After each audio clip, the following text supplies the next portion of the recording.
As we sort of think of the evolution of omni-channel strategy, I mean, you and I have both led digital transformations at some pretty awesome companies and developed, very, very robust, full funnel, orchestrated omni-channel marketing. How do you see, and you've got some really awesome insights into this, how do you see that integration between physical and digital retail evolving? And, given the fact that 75% of all commerce is still done out at brick and mortar, what do you think the key omni-channel strategies are the brands should be prioritizing today? Well, it's funny. So that you bring this up because that's been the common thread throughout my career for the last 25 years or so, 24 years. And, it used to be called multi-channel, then cross-channel, then omni-channel. But, companies have always struggled to do this. And I would say that, my 4 or 5 points that I have not changed throughout throughout all this time because it's really simple, right? At the end of the day, you need to do two things in general, right? One is to make shopping and interactions as seamless and optimized as possible for your customers. That's the first thing. And the second thing is it's how do you set up a framework and just to be completely frank to be able to, let's say, pull that customer lever, those micro levers when they're available, right? So when they're in need. So for instance, somebody had a really difficult day, at work and they were planning on cooking for their family and they're at a stoplight just thinking, my God, I don't really, cooking is the last thing I want to do. I'd rather order a pizza, for instance, just as an example. And the thing is that you have that sort of micro moment right there, right? They're at a stoplight right there. If they get home, it'll be too late because it'll be quicker to just cook pasta than wait for the delivery driver.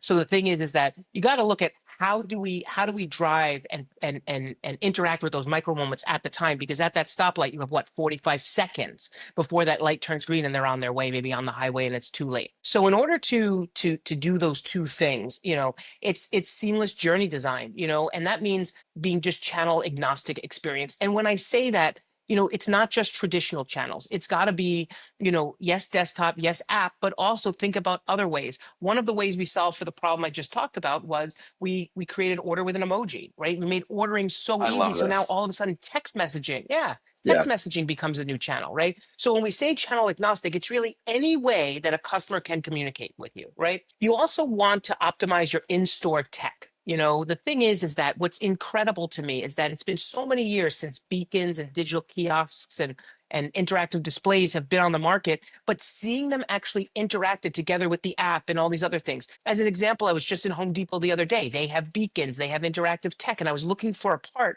but I had to actually hunt down an orange vested person for help when really they could have. I opened the app and I was in the app looking for things, and they even have a store view, but it wasn't giving me information that they otherwise could have done. I think that was a huge miss.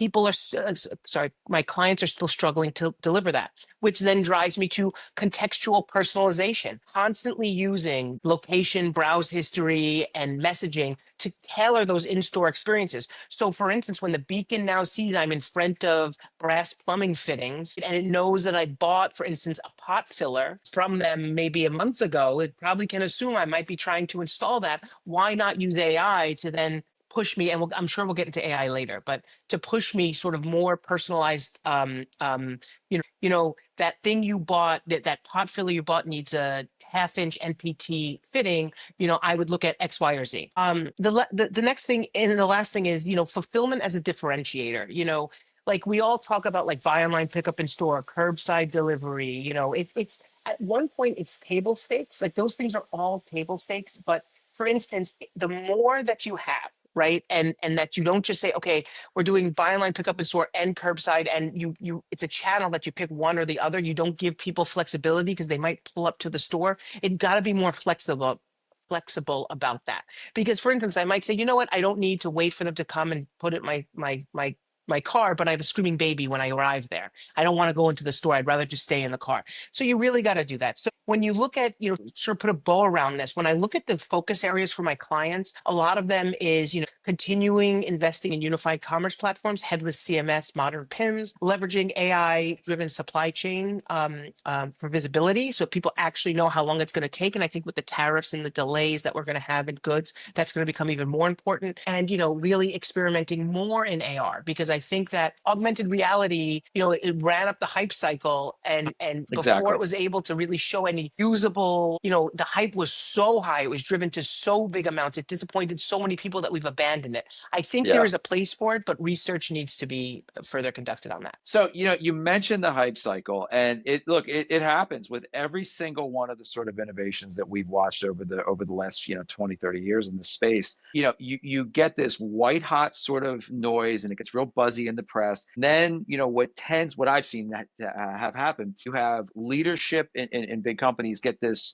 irrational exuberance that all of a sudden you're going to AR something or AI something, and overnight your P&L is just going to just magically just get better. And if I'm hearing you well, what you're saying is, right now, with the Home Depot example, I'm not picking on them, but really, I think it's most big brands. They're realizing that we're on the backside of the hype cycle, and now we, as an industry, need to say, all right, what are we going to do with this, and how's it going to actually, help my business, rather than just looking really nice on a PowerPoint somewhere. No, absolutely. And one of the, to really, again, boil it down, and this is sort of like my mantra, the foundation of everything I do. Yes, the hype cycle is the antithesis of what I try to do. Because the thing is that yes, these things are all sexy and exciting, but it's always about what is the outcome you're looking to drive. I give you another example, right? So I had a client that was like, we want a new app. And I said, great, we can make you a new app and so forth. And they gave me a whole list of things they wanted it to do. And I said, great, we could do all of that. And all of their style guides and experience things and mock-ups and build that. I was great, we could build this. But what are you looking to achieve? Oh, well, we want to sell more stuff. I said, okay, how much more stuff? And they're like, as much as we can. I'm like, well, but that's not an outcome. Like, I can't Yeah, measure against that. If I sell yeah. one more widget, great, I've achieved the outcome. But what do you want to do? Well, we want to become, eventually, and it took many rounds for me to do this, to get them to say, well, we want to become the number one